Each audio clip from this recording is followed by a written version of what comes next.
শাহবাগে জুলাই যোদ্ধা ইনকেলাব মঞ্চের মুখপত্র ও ঢাকা ৮ আসনের সম্ভাব্য স্বতন্ত্র প্রার্থী শরীফ ওসমান হাদির ওপর হত্যাচেষ্টার ঘটনাকে কেন্দ্র করে রাজধানীর শাহবাগ মোড়ে ব্লকেট কর্মসূচি পালন করেছেন ইনকেলাব মঞ্চের নেতাকর্মীরা।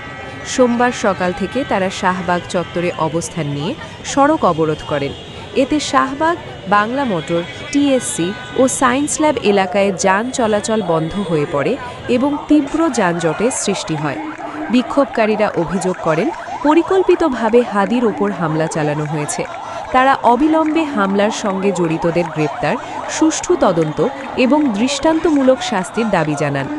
একই সঙ্গে হাদির সুচিকিৎসা ও নিরাপত্তা নিশ্চিত করার আহ্বান জানানো হয়।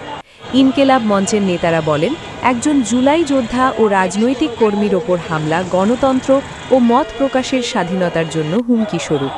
দাবি আদায় না হওয়া পর্যন্ত আন্দোলন চালিয়ে যাওয়ার হুঁশিয়ারিও দেন তারা। পরিস্থিতি নিয়ন্ত্রণে শাহবাগ এলাকায় অতিরিক্ত পুলিশ মোতায়েন করা হয়। আইন শৃঙ্খলা বাহিনী বিক্ষোভকারীদের সঙ্গে আলোচনা করে সড়ক থেকে সরে যাওয়ার আহ্বান জানায়। এই ঘটনায় নগরবাসী চরম ভোগান্তিতে পড়েছে। এই ছিল শাহবাগ থেকে সর্বশেষ।